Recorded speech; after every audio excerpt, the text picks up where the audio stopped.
बिस्मिल्लाहिर्रहमानिर्रहीम। आज के टॉपिक में हम थ्री को जो है कंप्लीट करेंगे। My name is doctor Mohammad Ibrahim. I hope आप सब लोग ठीक होंगे। तो स्टार्ट करते हैं। रब्बी ज़िदनी इल्मा।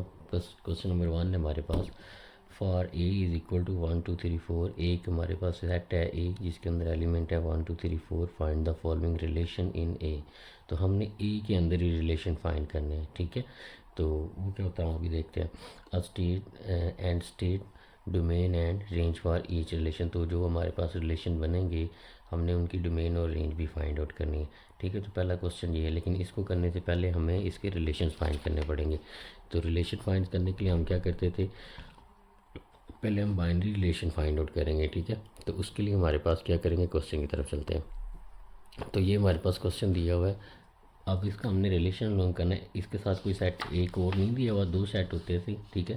तो यहाँ पे हमारे पास हम ना ए का ए के साथ ही रिलेशन फाइंड आउट करना है, ठीक है। तो यहाँ पे सोल्यूशन की तरफ चलते हैं। तो सोल्यूशन में हमारे पास ए हमारे पास क्या दिया हुआ है, दैट इज़ इक्वल टू 1 2 3 4, ठीक है।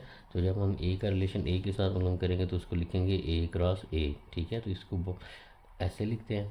पहले हम लिखेंगे 1 2 3 4, उसके बाद दोबारा क्रॉस लगाएंगे और ए दोबारा लिखेंगे, ठीक है। ये बाइनरी रिलेशन है 2 3 4।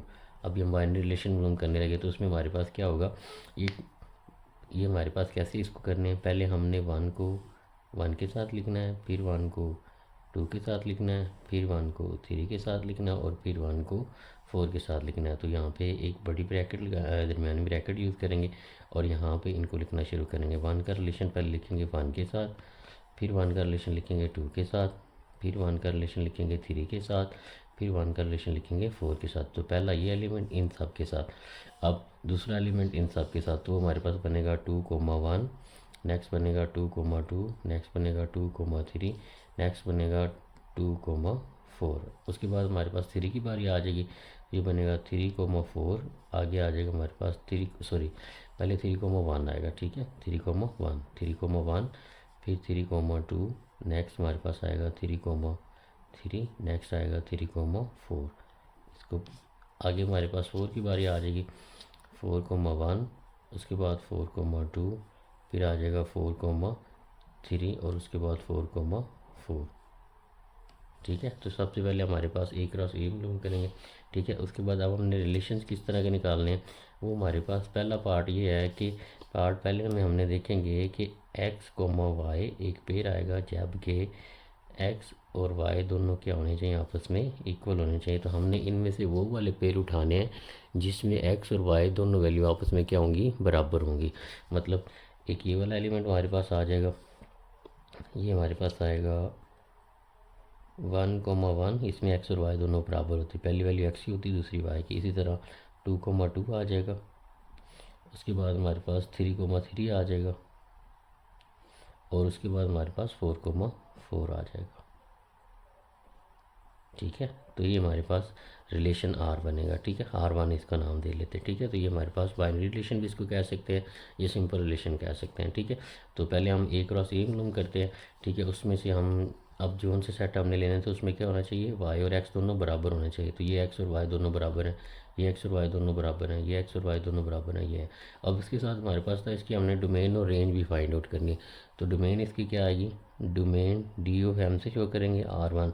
डोमेन क्या होते थे, जो पहले पहले एलिमेंट उसके होते हैं। जैसे ये हमारे पास आ जाएगा 1, इधर से 2, इधर से 3 और इधर से 4, पहला पहला एलिमेंट ऑफ तमाम सबसेट्स का।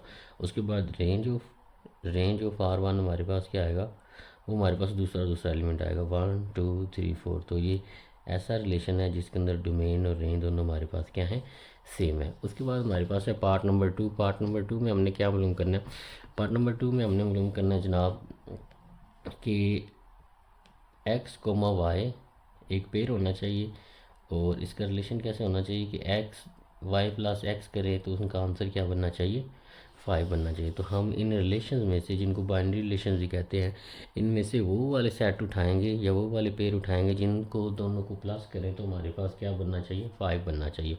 तो 5 किन किन से बनता है, जैसे अगर आप इन दोनों को उठा लें तो ये हमारे पास 1, 4 पहला सेट है, जिसको दोनों को जमा करेंगे तो वो हमारे पास 5 बनेगा। इसी तरह ये एक्स और वाई दोनों को जमा करेंगे तो ये 5 बनेगा, ये 2,3 आ जाएगा। उसके बाद हमारे पास 3,5 3,2 आ जाएगा, ठीक है। और इसी तरह यहाँ पे 4,1 हमारे पास आ जाएगा, ठीक है। तो ये वाले वो पेड़ हैं जिनको जमा करेंगे हमारे पास, तो इनका आंसर क्या बनेगा, 5 बनेगा, ठीक है। तो अभी हमने इनका क्या करना है, डोमेन और रेंज लिखनी है, ठीक है। तो 4 सेट हमारे पास बने हैं, 1 4 2 3 3 2 और 4,1। तो ये हमारे पास पेयर हैं जिनको जमा करेंगे तो आपके पास इनका आंसर क्या बनेगा, 5 बनेगा, ठीक है। इसको इधर लिख लेते हैं, शायद आपको नज़र ना आ रहा, ठीक है। तो दोबारा इसको देख लेते हैं, 1,4 फिर 2,3 3,2 और 1,4, इनको आप जब प्लस करेंगे तो हमारे पास 5 के इक्वल आएगा, ठीक है। हमने ये सेट कहाँ से लिए, यहाँ से। और इनके अंदर क्या रिलेशन होना चाहिए कि y प्लस एक्स करें तो उसका आंसर क्या आना चाहिए, 5। तो पहला जो सेट है वो 1,4 है, इन दोनों को जमा करेंगे तो वो 5 बनेगा। 2,3 को जमा करेंगे तो 5 बनेगा। इसी तरह 3,2 को जमा करेंगे तो 5 बनेगा। और इसी तरह 4,1 को प्लस करेंगे तो ये 5 बनेगा। इसके अलावा अगर आप कोई और उठाते हैं तो वो ये 4 बन रहा है, ये 3 बन रहा है, ये 2 बन रहा है, इनको ऐड करेंगे तो हमें लेकिन कौन सा चाहिए जिसमें y और x दोनों को जमा करें तो वो 5 हमारे पास बने, ठीक है। तो ये हमारे पास आ गया, इसको R2 का नाम दे देते हैं। तो इसी तरह डोमेन ऑफ R2 हमारे पास क्या बनेगा, जो पहला पहला एलिमेंट है, ठीक है। तो पहला पहला एलिमेंट हमारे पास क्या आ रहा है, 1 आ रहा है, 2 आ रहा है, 3 आ रहा है और 4 आ रहा है। इसी तरह रेंज ऑफ हमारे पास R2 में के कौन से एलिमेंट आएंगे, यहाँ पे 4 आ जाएगा, 3 आ जाएगा, 2 आ जाएगा और 1 आ जाएगा, ठीक है। तो आप इसको तरतीब से भी लिख सकते हैं, 1 2 3 4 भी लिख सकते हैं, तो वो भी ठीक है, कोई इशू नहीं, ठीक है। तो यहाँ पे हमारे पास पार्ट नंबर 2 जो है वो कंप्लीट हो जाएगा। अब हम पार्ट नंबर 3 की तरफ चलते हैं। तो पार्ट नंबर 3 में हमारे पास क्या है, पार्ट नंबर 3 में हमने ऐसा सेट लेना है, ऐसे सेट्स लेने हैं जिसमें एक्स वाई का जो पेयर है वो हमारे पास किस तरह आए कि एक्स जमा वाई करें तो उनका आंसर जो है वो लेस दैन 5 रहे। मतलब अब हमने वो वाले पेयर उठाना है जिन दोनों को प्लस करें तो लेस दैन 5 रहे। जैसे यहाँ पे इन दोनों को जमा करेंगे तो 2, इन दोनों को जमा करेंगे तो 3, इन दोनों को जमा करेंगे तो 4। लेकिन इसमें ये वाला नहीं आएगा क्योंकि इसको जमा करेंगे तो वो तो 5 बन जाएगा, लेकिन हमने 5 से क्या रहना है, कम रहना है। तो इन सब में से हमने अब वो पेयर उठाने हैं जिनको प्लस करें तो आंसर लेस दैन 5 रहे। तो वो हमारे पास क्या बनेंगे वो हम लिख लेते हैं। पहले आ जाएगा 1,1 1,1 आ जाएगा और उसके बाद हमारे पास आ जाएगा 1,2 और यहाँ पे आ जाएगा 1,3, ठीक है। उसके बाद हमारे पास इधर आगे चलते हैं। तो इसको करेंगे तो 2 + 1 करेंगे तो 3, 2 + 2 करेंगे तो 4, ये आ जाएगा हमारे पास 2,1 और 2,2। उसके बाद जब इनको करेंगे तो ये प्लस 5 बनेगा, ये 6 बन जाएगा, ये 4 बनेगा, ठीक है। ये ले लेंगे 3,1। इसी तरह ये करेंगे तो 5 बनेगा, ये 6 बनेगा, ये 7 बनेगा, ये भी 5 बनेगा, 6 बनेगा, 7 बनेगा और 8। तो ये हमारे पास शामिल नहीं होंगे। तो ये वो वाला सेट है जिनको इन दोनों को प्लस करें, इनको इनको इनको इन सब को प्लस करेंगे तो उसका आंसर क्या रहेगा, लेस दैन 5 के 5 से छोटा रहेगा। तो अब इसकी हम डोमेन ऑफ R1 लिख लेते हैं। तो हमारे पास क्या आएगा, पहला पहला एलिमेंट जैसे ये है। तो एक बात का आपने ख्याल रखना कि डोमेन के अंदर हमेशा एक एलिमेंट एक ही बार आएगा। जैसे यहाँ पे 1 है, यहाँ पे भी 1 है, यहाँ पे भी 1 है, तो इसको एक ही बार लिखेंगे। उसके बाद आगे वाला एलिमेंट 2 है तो इसको भी एक ही बार लिखेंगे। और यहाँ पे 3 हमारे पास आ जाएगा। और यहाँ पे हमारे पास क्या है, डोमेन ऑफ R2 में हमारे पास कौन कौन से आएंगे, जो एंड वाले एलिमेंट है, 1 2 3 1 2 3। अब 1 2 3 1 2 1 दोबारा रिपीट हो गया तो इसको हम नहीं लिखेंगे, तो ये इसकी रेंज आ जाएगी, ठीक है। देखा आपने, ये ऐसा सेट है जिसके अंदर मतलब 1 4 नहीं आया, ठीक है। पीछे वालों में 4 भी आ रहा था लेकिन यहाँ पे नहीं आया, तो इसको आपने अच्छे तरीके से देखना है। ये कौन सा पेज था जिसके अंदर तुम एक्स और वाई दोनों को ऐड करेंगे तो आंसर क्या रहेगा, लेस दैन 5 रहेगा। पार्ट नंबर नेक्स्ट की तरफ चलते हैं और वो हमारे पास आखिरी पार्ट है क्वेश्चन नंबर 1 का। क्वेश्चन 1 का पार्ट 4 है हमारे पास। उसमें हमारे पास दिया हुआ है कि x, y जो है सच डैट x + y > 5।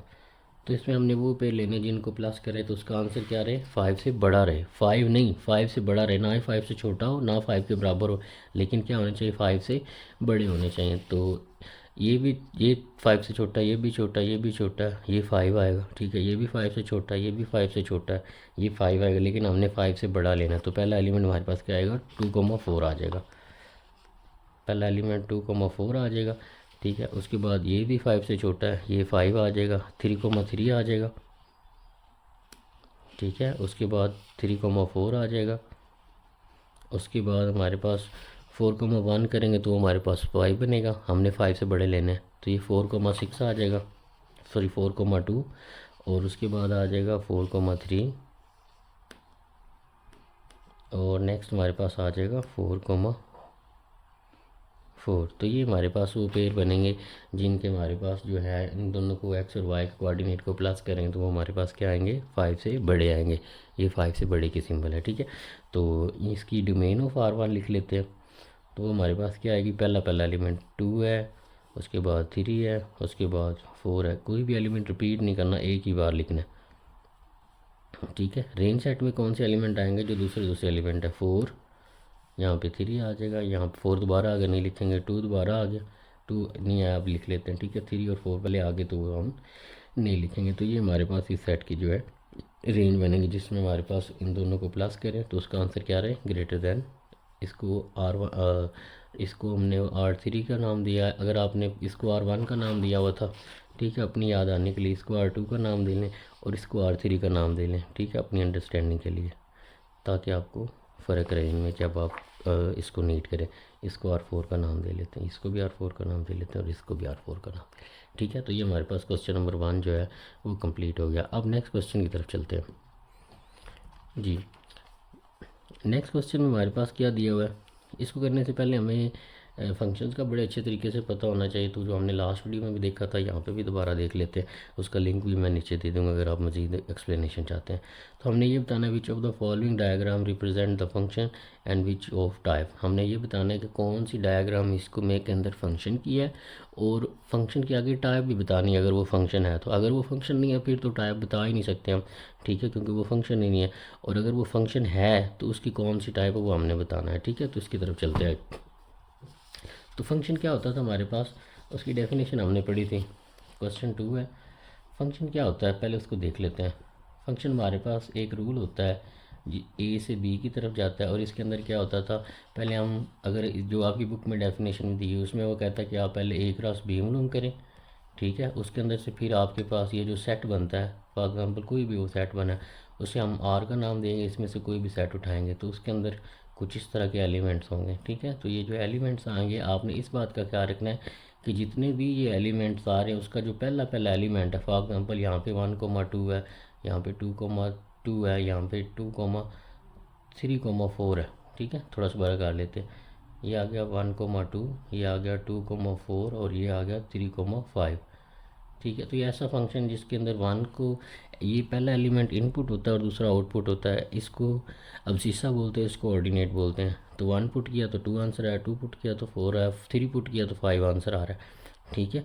तो हमने ये देखना है कि इसके अंदर जो पहला एलिमेंट है ना वो कभी भी सेम नहीं होना चाहिए, ठीक है। ये जितने भी पेयर हमारे पास रिलेशन आ गए, अगर इनके अंदर पहला एलिमेंट सेम हो गया, मतलब 2 बार रिपीट हो गया, पहले ये जो पहला एलिमेंट आ रहा है ये आगे भी किसी सेट में पहली जगह पे आ गया, तो फिर वो हमारे पास फंक्शन नहीं होगा।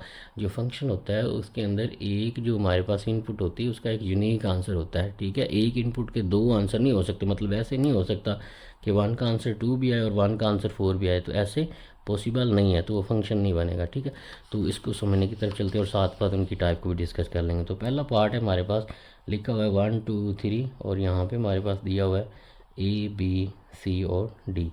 तो पहले फंक्शन के अंदर ए 1 के ऊपर जा रहा है, 1 ए के ऊपर जा रहा है और 1 बी के ऊपर भी जा रहा है। उसके बाद 2 जो है वो सी के ऊपर जा रहा है और 3 जो है वो हमारे पास बी के ऊपर जा रहा है। तो अगर हम इसको समझने की कोशिश करें, ठीक है, पार्ट नंबर 1 के अंदर, तो ये हमारे पास ये बता रहा है कि 1 ए के पास जा रहा है और 1 जो है वो बी के पास जा रहा है और 2 जो है वो सी के साथ उसका रिलेशन है और 3 का डी के साथ रिलेशन है। ये हमारे पास एक रिलेशन है। तो हमने अभी बात की है कि ये जो पहला एलिमेंट है, ये जो पहले एलिमेंट है वो पूरे सेट के अंदर, पूरे रिलेशन के अंदर एक बार ही आना चाहिए। अगर पहला एलिमेंट डोमेन जो है वो 2 बार यूज़ हो जाती है, जैसे यहाँ पे भी 1 है पहले नंबर पे और यहाँ पे भी पहले नंबर के अंदर 1 है, पहले पेयर के अंदर यहाँ पे भी 1 है और दूसरे पेयर के अंदर यहाँ पे भी 1 है, तो ये हमारे पास फंक्शन नहीं होगा। क्यों? क्योंकि यहाँ पे हमारे पास एक इनपुट है और उसके 2 आंसर आ रहे हैं कि 1 ए पे भी जा रहा है और 1 बी पे भी जा रहा है, तो ये हमारे पास नॉट फंक्शन है, ठीक है। तो ये हमारे पास फंक्शन नहीं है, जो पहला पार्ट है। आगे चलते हैं जी। नेक्स्ट हमारे पास ये क्वेश्चन है कि ए का इमेज जो है वो A1 है और बी का इमेज जो है वो 3 है और सी का इमेज 5 है। तो अगर आप यहाँ पे इसका थोड़ा सा पेयर बनाएं तो ये लिखा हुआ है A,1 बी 3 पे जा रहा है और सी किस पे जा रहा है 5 पे जा रहा है। तो ये इस तरह का इसके अंदर रिलेशन है। ठीक है, क्या जो पहला एलिमेंट है, जैसे यहाँ पहला एलिमेंट है, क्या उनमें सेम है, किसी में नहीं, तो इसका मतलब ये हमारे पास फंक्शन है। ये फंक्शन है। अब हमने ये बताना है कि इसकी टाइप कौन सी है। अब इसकी हमारे पास 3 टाइप होती हैं, इनटू, ऑन टू और वन वन। तो सबसे पहले हम देखते हैं ये हमारे पास, अगर इसको ए कंसीडर कर लें, इसके अंदर बी कंसीडर कर लें, तो अगर बी के तमाम एलिमेंट्स जो हैं यूज़ हो चुके हों और कोई भी एलिमेंट खाली ना हो, अगर फॉर एग्जांपल बी के अंदर कोई एक ऐसा एलिमेंट होता जो खाली पड़ता और इधर यहाँ पे उसका कोई प्री इमेज ना होता, मतलब उसका इधर ए के साथ कोई तल्लक ना होता, यहाँ पे एक एलिमेंट 5 या जैसे 5 है, यहाँ पे 6 भी पड़ा होता, तो यहाँ पे एक एलिमेंट बच जाना था। अगर किसी जो दूसरा सेट बी है, अगर उसके अंदर एक एलिमेंट बच जाए, ठीक है, तो उसको इनटू फंक्शन बोलते हैं। ठीक है, तो ये इनटू नहीं है क्योंकि इसके अंदर कोई भी एलिमेंट हमारे पास खाली नहीं पड़ा जिसका इमेज पीछे प्री इमेज ना हो। ठीक है, ये सारे यूज़ हो चुके हैं, तो ये इनटू नहीं है। अब ऑन टू क्या होता है हमारे पास? ऑन टू में ये होता है कि हमारे पास ये जो पूरा सेट बी है इसके तमाम एलिमेंट्स यूज़ हो चुके हों, तो ये हमारे पास ऑन टू है। ठीक है, बी के अंदर 3 एलिमेंट थे, 1 2 3, और वो तीनों यूज़ हो चुके हैं, मतलब उनका प्री इमेज हमें मिल रहा है। इनको इमेजेस बोलते हैं और इनको प्री इमेजेस बोलते हैं। तो अगर इसके तमाम एलिमेंट जो सेट बी के अंदर हैं वो यूज़ हो चुके हैं, ठीक है, तो वो हमारे पास क्या होता है? ऑन टू होता है। तो पहली फंक्शन की टाइप ये आ गई, ये हमारे पास ऑन टू फंक्शन है। ठीक है, उसके बाद हम इसको देखते हैं कि क्या ये वन वन है। वन वन में क्या होता है कि ए का ये जो वन एलिमेंट है ना, ये सिर्फ एक पे ही मैप हो रहा हो। ठीक है, इधर एक ही एलिमेंट पे मैप हो रहा हो। अगर इधर के दो एलिमेंट एक पे मैप हो गए तो फिर वो हमारे पास 1 to 1 नहीं रहेगा। जैसे फॉर एग्जांपल मैं यहाँ पे लिख लेता हूँ 1 2 और यहाँ पे ए लिख लेता हूँ, तो 1 ए पे जा रहा है और 2 भी ए पे जा रहा है, तो ये बनेगा 1 कोमा ए और 2 कोमा ए।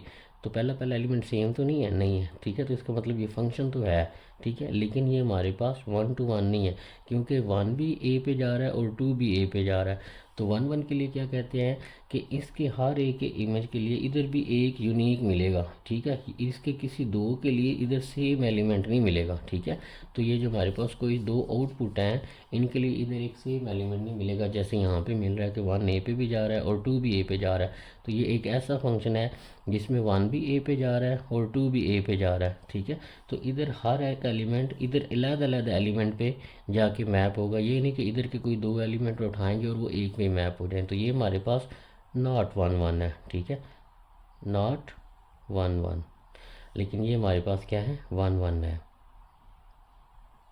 तो ऐसा फंक्शन जो ऑन टू भी फंक्शन हो और 1 1 भी हो, तो इन दोनों को मिला के ये फंक्शन बन रहा है। तो इसका मतलब ये जो फिग नंबर 2 है, ये हमारे पास बाइजेक्टिव फंक्शन है। एक ऐसा फंक्शन जो 1 1 भी हो और ऑन टू भी हो, या ऑन टू और 1 1 दोनों हो, तो उसको हम क्या कहते हैं? बाइजेक्टिव फंक्शन कहते हैं। ठीक है, नेक्स्ट ग्राफ की तरफ चलते हैं। नेक्स्ट हमारे पास दिया हुआ है 1 2 3 और यहाँ पे हमारे पास दिया हुआ है ABC। अब 1 जो है वो ए पे मैप हो रहा है, 2 जो है वो बी पे मैप हो रहा है और सी जो है 3 जो है वो सी पे मैप हो रहा है। अगर हम इसको लिखें तो ये लिखा हुआ है 1 कोमा ए, 2 कोमा बी, 3 कोमा सी। ठीक है, तो ये फिग 3 है हमारे पास। तो क्या ये जो पहला एलिमेंट है ये किसी और सेट में रिपीट हो रहा है? नहीं, तो इसका मतलब ये हमारे पास फंक्शन तो है। इसके साथ अगर आप गौर करें तो हर ए हमारे पास ए है, इसको सेट बी कंसीडर कर लेते, तो ए पे 1 ए पे जा रहा है, 2 बी पे जा रहा है, 3 सी पे जा रहा है। तो हर एक प्री इमेज का एक सेम इमेज हमें नहीं मिल रहा, डिफरेंट मिल रहे हैं। ठीक है, तो इसका मतलब ये हुआ कि ये हमारे पास ऑन टू है। ठीक है, 1 1 है, सॉरी, ये हमारे पास क्या है? 1। जब हर एक अलग एलिमेंट पे जाके मैप हो रहा हो, मतलब कोई से दो डिफरेंट एलिमेंट इधर के सेम पे ना जा रहे, तो वो हमारे पास क्या होता है? Onto. तो ये ऑन टू हो गया, ये ऑन टू फंक्शन है। इसके साथ आप गौर करें, क्या बी के अंदर कोई ऐसा सेट एलिमेंट पड़ा हुआ है जिसका प्री इमेज ना मिला, मतलब बी के सारे एलिमेंट यूज़ हो गए, तो इसका मतलब ये हमारे पास, सॉरी, ये हमारे पास पहले जो हर एक डिफरेंट पे जा रहा है, इसके कोई से दो डिफरेंट के लिए हमारे पास सेम इमेज नहीं मिल रहा, तो इसका मतलब ये 1 1 है। ठीक है, तो ये 1 1 पहले हो जाएगा। ठीक है, उसके बाद क्या बी के अंदर कोई एक ऐसा एलिमेंट पड़ा है जो खाली हो या उसका प्री में ना मिला हो, नहीं सारे यूज़ हो चुके, तो इसका मतलब ये ऑन टू बी है। तो ऐसा फंक्शन जो 1 1 भी हो और ऑन टू बी हो, वो हमारे पास कौन सा फंक्शन होता है, वो बाइजेक्टिव फंक्शन होता है। ठीक है, तो इसको आपने अच्छे तरीके से समझ लेना। उसके बाद हमारे पास है लास्ट क्वेश्चन है इस टॉपिक का, हमारे पास दिया हुआ है एल दिया हुआ है, एम दिया हुआ है और एन दिया हुआ है, और उसके साथ हमारे पास यहाँ पे दिया हुआ है एक्स वाई और जी। ठीक है, तो यहाँ पे हमने इसकी मैपिंग कुछ इस तरह से दी कि जो एल है वो एक्स पे है, और एम जो है वो भी एक्स पे है, और एन जो है वो हमारे पास जी पे। तो अगर आप यहाँ पे गौर करें, ये ए है, ये बी है। ठीक है, तो अगर ये हमारे पास, इसको अगर हम गौर करें थोड़ा सा, इसको ए ले लेते, इसको बी ले लेते, ये हमारे पास फिग 4 है। अब एल जो है वो एम पे जा रहा है, और एम जो है वो एक्स पे जा रहा है, और एन जो है वो जी पे जा रहा है। इसका सेट बनाते हैं, तो ये हमारे पास आ रहा है एल का इमेज एक्स आ रहा है, एम का इमेज भी एक्स आ रहा है, और एम एन एन जो है उसका इमेज हमारे पास जी आ रहा है। ठीक है, इसको आर का नाम दे रहे रिलेशन। क्या इसका जो पहला एलिमेंट है किसी और में सेम आ रहा है, नहीं। एम किसी में सेम आ रहा है, नहीं। एन किसी में सेम आ रहा है, पहले पहले एलिमेंट नहीं, मतलब जो पहला एलिमेंट किसी भी सेट के अंदर पड़ा हो वो रिपीट नहीं होना चाहिए। तो ये हमारे पास फंक्शन तो है। उसके बाद अगर आप यहाँ पे गौर करें, तो ये हमारे पास बी के अंदर जो है एक एलिमेंट हमारे पास खाली पड़ा हुआ है। ठीक है, इसका मतलब ये ऑन टू नहीं है। ठीक है, ये बात आपने याद रखनी है कि अगर बी के अंदर एक ऐसा एलिमेंट पड़ा हो जो खाली पड़ा हो, तो वो हमारे पास ऑन टू नहीं होता, तो ये ऑन टू नहीं है। हाँ, जिसके अंदर एक एलिमेंट बी के सेट के अंदर खाली पड़ा वो हमारे पास इनटू होता है। ठीक है, तो इसको इनटू लिख लेते हैं, ये इनटू फंक्शन है। आप चेक कर लेते हैं कि क्या ये हमारे पास 1 1 भी है। तो 1 1 के लिए क्या होता था कि जो पहला सेट है इसके कोई दो एलिमेंट, कोई से दो एलिमेंट किसी सेम के ऊपर मैप ना हो रहे हो इधर, जैसे एल एक्स के ऊपर भी जा रहा है और एल एम जो है वो भी एक्स के ऊपर जा रहा है, तो दो एलिमेंट ऐसे हैं जो आपस में डिफरेंट है और वो एक ही एलिमेंट के ऊपर जाके मैप हो रहे हैं। तो ये हमारे पास 1 1 नहीं है। 1 1 के लिए क्या होता था कि इधर के हर एलिमेंट के लिए हर एक का इधर अलहदा डिफरेंट इमेज मिलना चाहिए हमें। तो ये हमारे पास ना, ये हमारे पास 1 1 है और ना ये हमारे पास ऑन टू है। तो ये हमारे पास फंक्शन किसकी एग्जांपल है, इनटू की एग्जांपल है। ठीक है, तो आई होप आपको इसकी अच्छे तरीके से समझ आई होगी। नेक्स्ट क्वेश्चन की तरफ चलते हैं, क्वेश्चन नंबर 3 की तरफ चलते हैं। हमारे पास दिया हुआ है if g of x is equal to 3x+1 3x+2, ये हमारे पास लीनियर फंक्शन दिया और उसके बाद यहाँ पे h of x is equal to x² + 1 दिया। तो ये हमारे पास क्वाड्रेटिक फंक्शन है जिसके अंदर वेरिएबल की पावर 2 आ जाए। ठीक है, ये एक्सरसाइज में हमने देखा भी हुआ है उसकी थ्योरी में, मैं नीचे लिंक दे दूंगा। ठीक है, तो जी ऑफ एक्स ये है, एच ऑफ एक्स ये हमारे पास। तो पहले आपने जी ऑफ ज़ीरो मालूम करना है, फिर ये मालूम करना है, फिर जी के लिए 2/3 मालूम करना है, और इसी तरह ये जो एच फंक्शन है इसके लिए h(1), h(-4) और h(-1/2) मालूम करना है। तो इसकी तरफ चलते हैं। क्वेश्चन नंबर 3 है हमारे पास, क्वेश्चन नंबर 3 हमारे पास जी ऑफ एक्स दिया हुआ है 3x+2 और लिखा हुआ है फाइंड मालूम करें। सबसे पहले हमने जी ऑफ ज़ीरो मालूम करना है। तो जी ऑफ ज़ीरो मालूम करने के लिए हम सोल्यूशन की तरफ चलते हैं। सबसे पहले जी ऑफ एक्स किसके इक्वल था वो लिख लेते हैं। G of x is equal to 3x+2 आ जाएगा। अब एक्स की जगह पे यहाँ पे क्या आ रहा है, ज़ीरो आ रहा है, तो यहाँ पे भी एक्स की जगह पे ज़ीरो पुट कर देते हैं। तो जी ऑफ ज़ीरो जहाँ जहाँ एक्स आ रहा है वहाँ पे ज़ीरो पुट कर देंगे, और हमेशा जब भी वैल्यू पुट करें ब्रैकेट के अंदर पुट करते हैं। तो 3 टाइम 0 0 हो जाएगा, ये +2 आ जाएगा, तो जी ऑफ ज़ीरो की वैल्यू हमारे पास 2 आ जाएगी। ये पहला पार्ट हमारे पास हो गया। उसके बाद हमने मालूम करना है पार्ट नंबर 2 में जी ऑफ -3, ये क्या हमारे पास आता है। तो सोल्यूशन की तरफ चलते हैं। जी ऑफ एक्स वैसे हमारे पास क्या था 3x+2, और एक्स की जगह क्या पुट करना है -3, तो जहाँ पे जी एक्स आ रहा है वहाँ पे -3 पुट कर दें। तो यहाँ पे 3 आ जाएगा, यहाँ पे -3 आ जाएगा, +2 आ जाएगा, ये हमारे पास -9 बन जाएगा, और इसको सॉल्व करेंगे तो -7 हमारे पास जी ऑफ -3 की वैल्यू आ जाएगी। नेक्स्ट है हमारे पास, हमने मालूम करना है जी ऑफ 2/3। तो जी ऑफ 2/3 मालूम करना है, जी ऑफ एक्स किसके इक्वल था, पार्ट नंबर 3 है, हमने मालूम करना है जी ऑफ 2/3 जो है वो किसके इक्वल आता है। ठीक है, तो ये हमने मालूम करना है। तो सोल्यूशन लिख लेते हैं। जी ऑफ एक्स किसके इक्वल था, वो हमारे पास था 3x+2 के इक्वल था। ठीक है, तो यहाँ पे x की जगह पे 2/3 पुट करेंगे तो ये 2/3 आ जाएगा।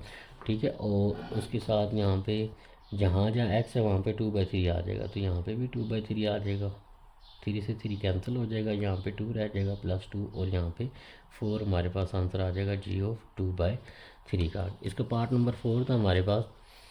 पार्ट नंबर 4 में हमने मालूम करना है एच ऑफ 1, ये हमारे पास क्या आएगा। तो सबसे पहले हमें सोल्यूशन की तरफ चलते हैं। एच ऑफ एक्स की वैल्यू क्या है हमारे पास, फंक्शन के अंदर दी हुई है x² + 1, तो एक्स की जगह पे यहाँ पे क्या है 1, तो पूरे के अंदर 1 पुट कर देते हैं। एच ऑफ 1 आ जाएगा, यहाँ पे 1 का स्क्वायर आ जाएगा, 1 आ जाएगा, 1 का स्क्वायर 1 के इक्वल होता है, दोनों को ऐड करेंगे तो 2 आंसर आ जाएगा। तो एच ऑफ 1 जो है उसका आंसर हमारे पास क्या आ जाएगा, 2 आ जाएगा।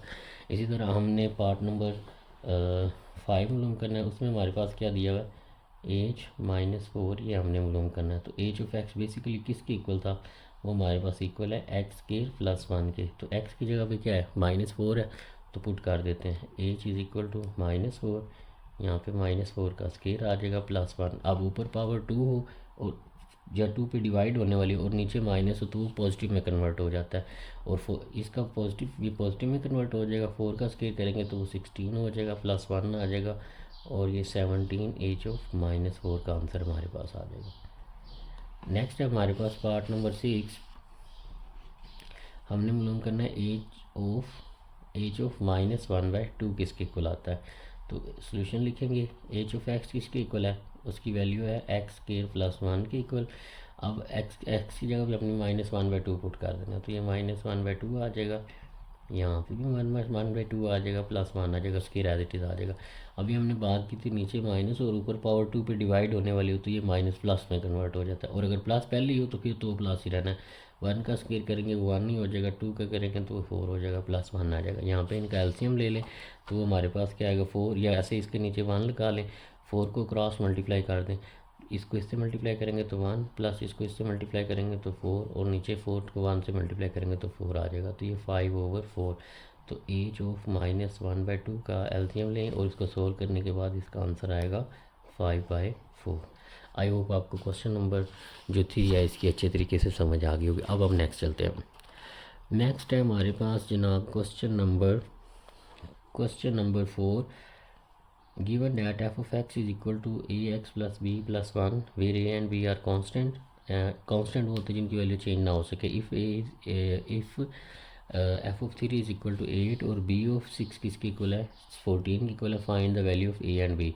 हमारे पास फंक्शन दिया हुआ है और एफ ऑफ 3 बताया हुआ है 8 के इक्वल है, एफ ऑफ 6 बताया हुआ है वो 14 के इक्वल है। तो आपने ए और बी की वैल्यू मालूम करनी है, तो कुछ भी नहीं है, सिर्फ इस फंक्शन को आपने उठाना है, जोन सी वैल्यू दी है इनको पुट करना है, खुद ही इसका आंसर आना शुरू हो जाएगा। देखिए क्वेश्चन नंबर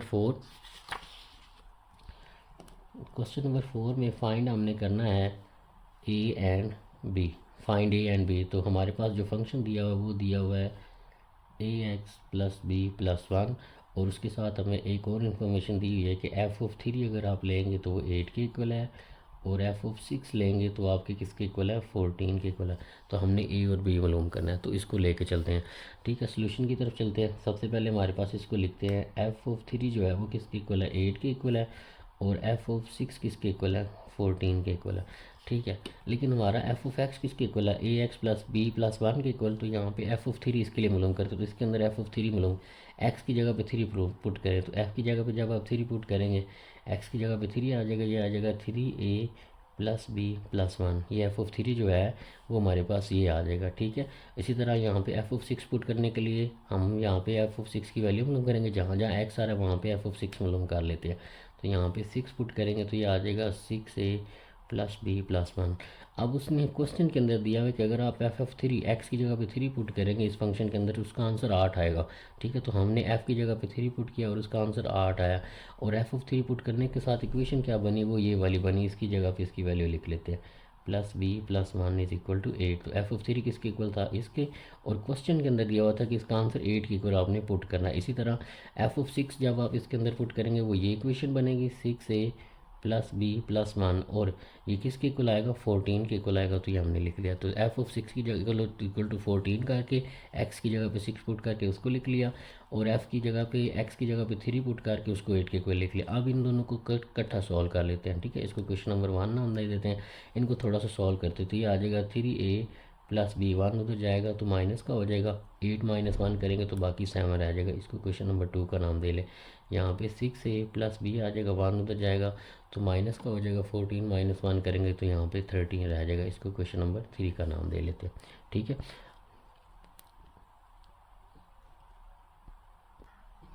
हमने ए और बी की वैल्यू मालूम करनी है। तो अगर आप गौर करें इस क्वेश्चन के अंदर और इस क्वेश्चन के अंदर, ए वाले कोफिशिएंट के साथ 3 है, इधर ए वाले कोफिशिएंट के साथ 6 है, लेकिन बी वाला सेम है।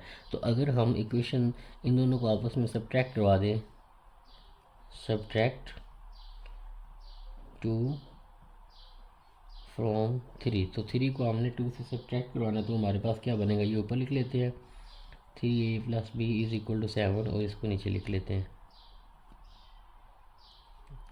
सब्ट्रैक्ट करवाएंगे तो पहले इसके साथ प्लस था, ये माइनस हो जाएगा, ये भी माइनस हो जाएगा, इसके साथ प्लस था, ये भी माइनस हो जाएगा, तो ये काट जाएंगे हमारे पास।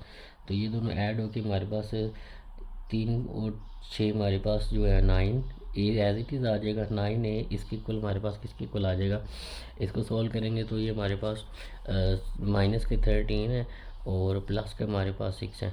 ठीक है, तो इनको सॉल्व करेंगे तो आपके पास जी, तो हम इस क्वेश्चन में से इसको माइनस कर रहे हैं, इसको ऊपर लिख लेंगे, इसको माइनस नीचे लिख लेंगे, सिंबल चेंज कर देंगे। तो 3a में 3a है और ये -6 है, तो 6a माइनस के हैं और 3a प्लस के, तो ये काट के बाकी हमारे पास माइनस के 3a रह जाएंगे। ठीक है, क्योंकि -6 है और उसमें से हम 3a को काट देंगे। ठीक है, यहाँ पे हमारे पास 13 में से 7 जाएंगे तो बाकी हमारे पास माइनस के 6 रह जाएंगे, माइनस से माइनस कैंसिल हो जाएगी और 3a किसके इक्वल आ जाएगा, 6 के। तो ए इधर 3 मल्टीप्लाई और उधर जाके डिवाइड हो जाएगा, तो a ओवर ए किसके इक्वल आ जाएगा, 6 ओवर 3 के इक्वल हमारे पास आ जाएगा। ठीक है, तो 3 इधर मल्टीप्लाई हो रहा था उधर जाके डिवाइड हो जाएगा, 3 1 3 3 2 6, तो ए की वैल्यू हमारे पास क्या आ जाएगी, 2, हमारे पास ए की वैल्यू आ जाएगी। ठीक है, ए इज इक्वल टू 2 आ गया। अब इस ए को उठाएं, चाहे इसमें पुट कर दें चाहे इसमें पुट कर दें, हमारे पास आंसर आ जाएगा। तो हम पुट कर देते हैं, put A is equal to 2 in equation number 2, put A is equal to in 2, तो ये हमारे पास आ जाएगा 3, ए की जगह पे हमारे पास 2 आ जाएगा, plus b is equal to 7। हमने क्या किया, इस ए को उठा के इसमें पुट किया तो हमारे पास आंसर आ जाएगा, ये आ जाएगा 6 plus b is equal to 7। तो बी इधर रहने देते हैं, 6 उधर जाके माइनस हो जाएगा, तो बी की वैल्यू हमारे पास क्या आ जाएगी, 1 आ जाएगी। तो ये हमारे पास ए की वैल्यू आई है 2 और बी की वैल्यू हमारे पास क्या आ गई है, -1। आगे चलते हैं, नेक्स्ट क्वेश्चन नंबर हमारे पास है 5। उसमें हमारे पास दिया हुआ है, हमारे पास जी ऑफ एक्स एक फंक्शन दिया हुआ है, A X plus B plus 5, ए और बी कांस्टेंट है। ठीक है, और ये बताया हुआ है कि एक्स की जगह पे आप -1 पुट करेंगे तो उसको 0 के इक्वल पुट करना है आंसर निकाल के, और जब आप एक्स की जगह पे 2 पुट करेंगे तो उसका जो आंसर आएगा उसको 10 के इक्वल पुट करना है। Find the value of a and b, तो ए और बी की वैल्यू हमने मालूम करनी, तो जो डाटा दिया हुआ है इसको लिख लेते हैं, वो चलते हैं जी। क्वेश्चन नंबर 5 है हमारे पास, जी ऑफ एक्स हमारे पास दिया हुआ है, इसके भी अंदर भी हमने ए और बी की वैल्यू मालूम करनी। जी ऑफ एक्स हमारे पास दिया हुआ है A X plus B plus 5 दिया हुआ, और उसके साथ बताया हुआ है कि जी ऑफ -1 0 के इक्वल है, जी ऑफ 2 जो है वो 10 के इक्वल है। तो सोल्यूशन की तरफ चलते हैं, सबसे पहले हम जी ऑफ -1 मालूम करते हैं, फिर जी ऑफ 2 मालूम करके उनको इसके इक्वल पुट कर लेंगे। ठीक है, तो सोल्यूशन लिखेंगे, जी ऑफ एक्स किसके इक्वल है, वो हमारे पास है A X plus B plus 5। X की जगह पे -1 पुट करना तो पुट कर लेते हैं, -1 पुट करेंगे तो यहाँ पे -1 आएगा, तो ये -a प्लस बी प्लस 5 हो जाएगा। और जब आपने 2 पुट करना है इसके अंदर, इस फंक्शन के अंदर जब आप 2 पुट करेंगे तो वो क्या बनेगा, that is equal to g is equal to 2। तो यहाँ जहाँ पे एक्स है वहाँ पे आपने सिंपली 2 पुट कर देना है, तो ये आ जाएगा 2a प्लस बी प्लस 5। तो ये -1 वाले का आंसर आ गया, ये 2 वाले का आंसर आ गया। अब उसने बताया हुआ है कि जब आप जी ऑफ -1 पुट करेंगे उसका आंसर 0 के इक्वल है, और उसके साथ जब जी ऑफ 2 पुट करेंगे तो उसका आंसर 10 के इक्वल आपने रखना है। तो जी ऑफ -1 किसके इक्वल था, उसकी जगह वैल्यू पुट कर देते हैं, ये अभी आपने निकाली थी, ये वाला था ना, G of -1 -a plus B plus 5 is equal to 0 आ जाएगा। और यहाँ से हमारे पास जी ऑफ 2 किसके इक्वल आया, वो आया 2a plus B plus 5 is equal to 10। तो इसको क्वेश्चन नंबर 1 का नाम दे लेते हैं। इसको 2 का नाम दे लेते हैं और इसको क्वेश्चन नंबर 3 का नाम दे देते हैं। हमने ए और बी की वैल्यू मालूम करनी है।